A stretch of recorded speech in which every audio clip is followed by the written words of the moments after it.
easily phase out the violent aspects of his presence.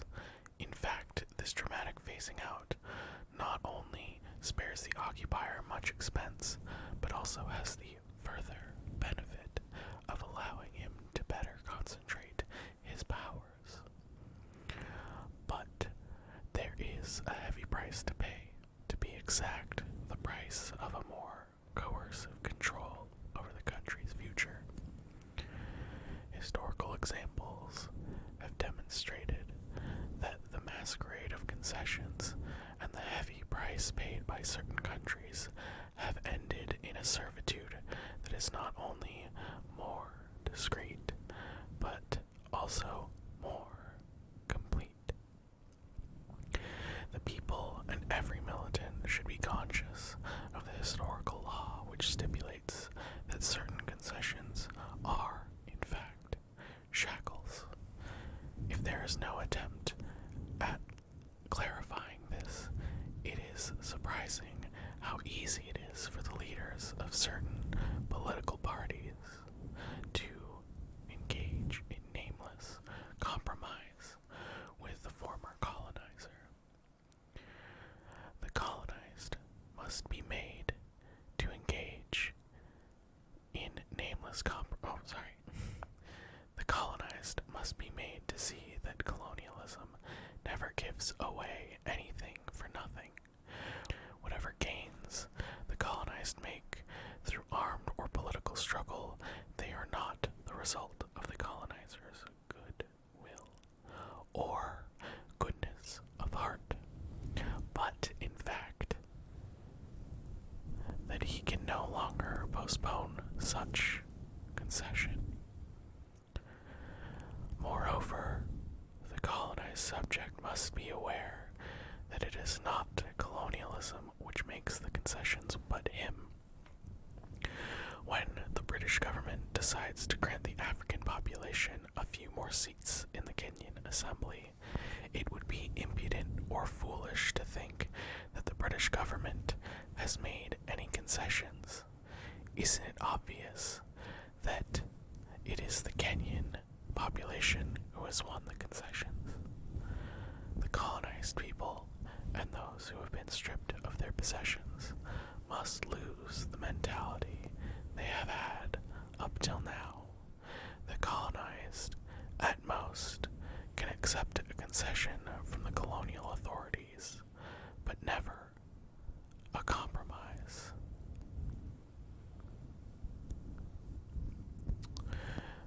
This reflects organizing tactics in the workplace as well. Union organizers win concessions from their bosses by performing actions that force the boss's hand. Similarly, in the colonial context, the colonizer concedes to the will of the colonized. It is the colonized's force of will that forces the colonizer to concede.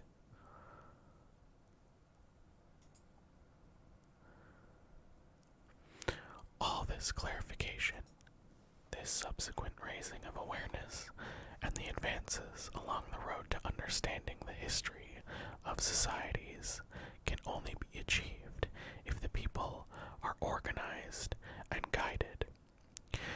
This organization is established by the revolutionary elements arriving from the towns at the beginning of the insurrection, and those who make their way to the interior as the struggle intensifies. It is this core which constitutes the embryonic political body of the insurrection. As for the peasants, they improve their knowledge through practical experience and prove apt to lead the people's struggle. A wave of awareness and mutual enrichment flows between the nation on a war footing and its leaders. Traditional institutions are reinforced, expanded, and sometimes literally transformed. The tribunal for local conflicts, the jamas, and the village assemblies are transformed into revolutionary tribunals tribunals and politico-military committees. In every combat unit and in every village, legions of political commissioners are at work enlightening the people on issues which have become stumbling blocks of incomprehension. If it were not for these commissioners who are not afraid to address certain issues, the people would find themselves disoriented. For example, the militant in arms often becomes irritated at the sight of much of the local population going about their business in the town as if they were oblivious to what is going on in the mountains, as if they did not know that the crucial operations have begun. The silence of the towns and the continuation of the daily routine give the peasant the bitter impression that an entire sector of the nation is content to sit back and watch. Such observations disgust the peasants and reinforce their tendency to despise and generally condemn the townsfolk. The task of the political commissioner is to nuance their position and make them aware that certain segments of the population have their own specific interests, which do not always coincide with the national interests.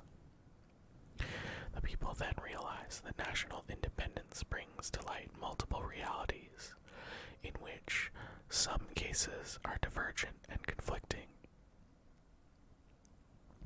At this exact moment in the struggle, clarification is crucial as it leads the people to replace an overall undifferentiated nationalism with a social and economic consciousness. The people who, in the early days of the struggle, had adopted the primitive Manichaeism of the colonizer, black versus white, Arab versus infidel, realize en route that some blacks can be whiter than the whites, and that the prospect of a national flag or independence does not automatically result in certain segments of the population giving up their privileges and their interests. The people who realize that there are indigenous elements in the midst who, far from being at loose ends, seem to take advantage of the war to better their material situation and reinforce their burgeoning power.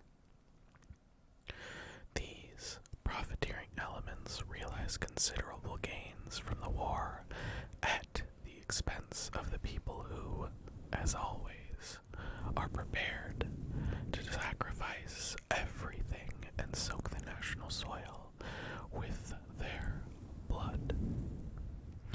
The militant who confronts the colonialist war machine with his rudimentary resources realizes that, while he is demolishing colonial oppression, he is indirectly building another system of exploitation. Such a discovery is galling and painful and sickening. It was once all so simple, with the bad on one side and the good on the other. The idyllic, unreal clarity of the early days is replaced by a penumbra which dislocates the consciousness. The people discover that the iniquitous phenomenon of exploitation can assume a black or Arab face. They cry treason, but in fact their treason is not national but social, and they need to be taught to cry thief. On their arduous path to rationality, the people must also learn to give up their simplistic perception of the oppressor. The species is splitting up before their very eyes. They realize that certain colonists do not succumb to the ambient climate of criminal hysteria and remain apart from the rest of their species. Such men who were automatically relegated to the monolithic block of the foreign presence condemn the colonial war. The scandal really erupts when pioneers of the species change sides, go native, and volunteer to undergo suffering, torture, and death. The idea here is that the colonial phenomenon is so diffuse, so ever present throughout the whole of society, that people who you would believe by their very nature as existing in a marginalized group, who would be, you would believe they were allies, are actually enemies, and vice versa. Those part of these people that he's talking about at the very end, the white people, the colonizers, you would think they are the enemy, but some of them will inevitably change sides, understanding and seeing the oppression that colonization creates and necessitates for its continuing survival. It's not a simple black and white anymore. It is not a simple binary, but everything is in question, everything is in flux, and so we must take it as such.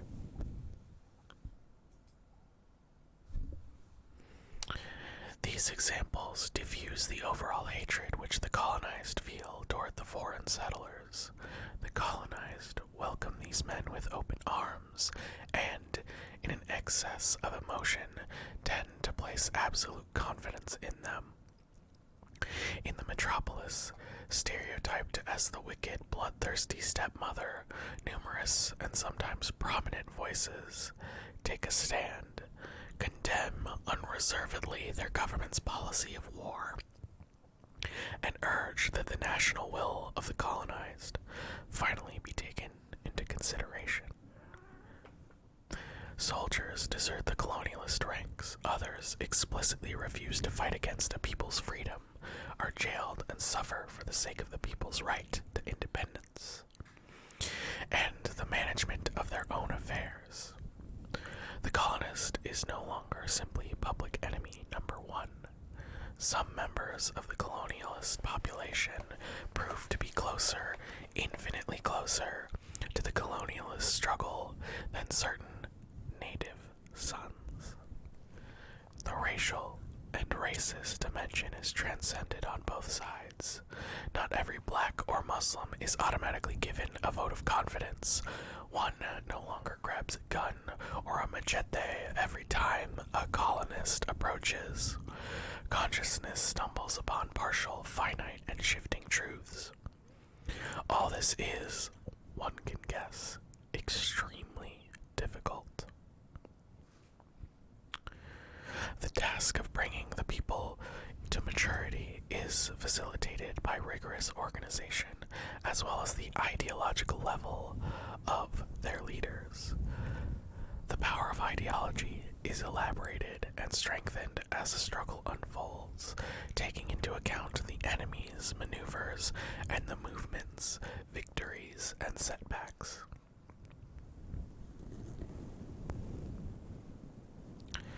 The leadership demonstrates its strength and authority by exposing mistakes and, through experience, learning better ways of going forward every time consciousness takes one step backward.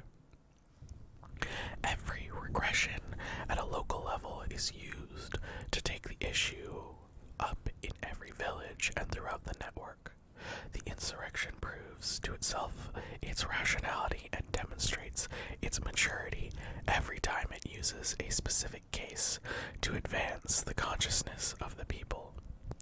In spite of those within the movement who sometimes are inclined to think that any nuance constitutes a danger and threatens popular solidarity, The leadership stands by the principles worked out in the national struggle and in the universal fight conducted by man for his liberation. There is a brutality and contempt for subtleties and individual cases, which is typically revolutionary. But there is another type of brutality with surprising resemblances to the first one, which is typically counter-revolutionary. There is a brutality and contempt for subtleties and individual cases, which is typically revolutionary, but there is another type of brutality with surprising resemblances to the first one, which is typically counter-revolutionary, adventurist, and anarchist. If this pure total brutality is not immediately contained, it will, without fail, bring down the movement within a few weeks. The nationalist militant who fled the town, revolted by the demagogy and reformist maneuvers of the leaders, and disillusioned by politics, discovers in the field a new political orientation which in no way resembles the old. This new politics is in the hands of cadres and leaders working with the tide of history who use their muscles and their brains to lead the struggle for liberation. It is national, revolutionary, and collective. This new reality, which the colonized are now exposed to, exists by action alone. By exploding the former colonial reality, the struggle uncovers unknown facets, brings to light new meanings, and underlines contradictions which were camouflaged by this reality. The people in arms, the people who struggle enacts this new reality, the people who live it, march on, freed from colonialism and forewarned against any attempt at mystification or glorification of the nation. Violence alone, perpetrated by the people, violence organized and guided by the leadership, provides the key for the masses to decipher social reality. Without this struggle, without this praxis, there is nothing but a carnival parade and a lot of hot air. All that is left is a slight readaptation, a few reforms at the top, a flag, and down at the bottom a shapeless, writhing mass, still mired in the dark ages. Thank you for watching this reading of Frantz Fanon's Wretched of the Earth. If you like what I do, please consider giving a like to the video and subscribing to the channel if you haven't already. If you want to see more of what I do or want to support me, check out all my links in the description. Those include my music, ways to follow me on Twitch and Twitter, and also ways you can maybe throw me a couple bucks. As always, thank you so much for watching, and I hope to see you soon. Bye.